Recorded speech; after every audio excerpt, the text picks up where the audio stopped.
Now let's go to the West African nation of Guinea on the programme, where 9 days ago the coup d'etat took place. And now the military is facing renewed pressure to set a timeline for elections. 4 days of talks are kicking off today. And to discuss, we can talk to our senior reporter, James Andre, who's in Conakry. James, who's taking part in these talks today, and what are the chances of anything being agreed?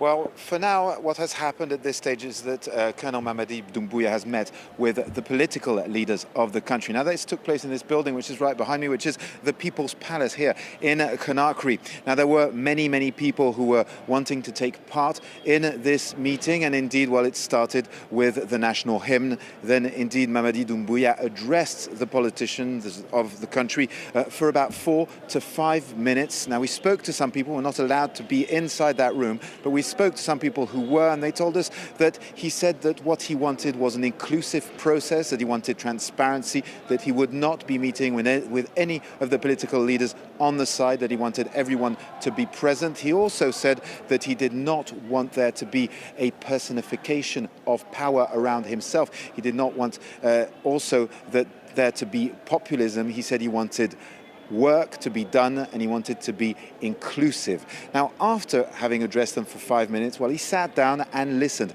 to these political leaders. 15 of them spoke up. There are about 200 to 300 parties in Guinea-Conakry, and there were roughly around 100 people inside that room. 15 were chosen to speak, and well, they conveyed their opinion about how the transition was to be conducted. One notable intervention was that of the RPG representative, that is the party of ousted President Alpha Condé, who asked if indeed Alpha Condé was being treated correctly in what his state was, and was he to be released. There was no answer from the junta. At the end of the meeting, it was one of Mamadi Doumbouya's aides-de-camp that spoke to the politicians assembled, saying that they wanted them to come back with memorandums with what they believed was the step forward for Guinea. This was the first and probably the most important of these meetings today. There's another one that's very important, and that will be the meeting where the traditional leaders of all 4 regions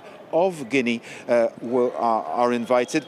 And indeed, well, some of them, including especially the one in Lower Guinea, had opposed quite strongly the rule of Alpha Condé. So then again, these are traditional leaders, and they're also extremely important here in the social network of Guinea. And that's what's happening at the political level, James. But you've been in the country for several days now talking to civilians. Give us a sense about how they feel about the coup d'etat and the new military leadership in their country.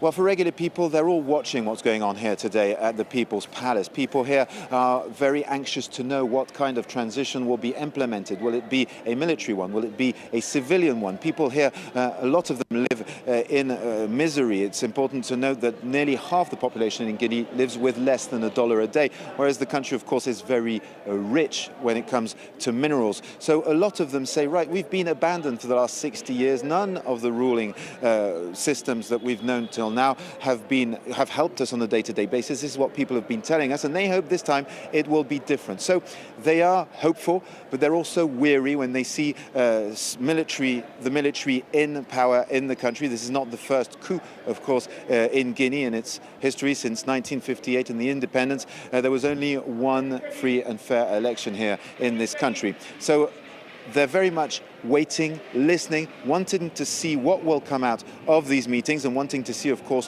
what the transition government will look like, because that, of course, is key as to how this is going to unfold in the months to come. James Andre for us there in Conakry, Guinea. Thank you very much indeed.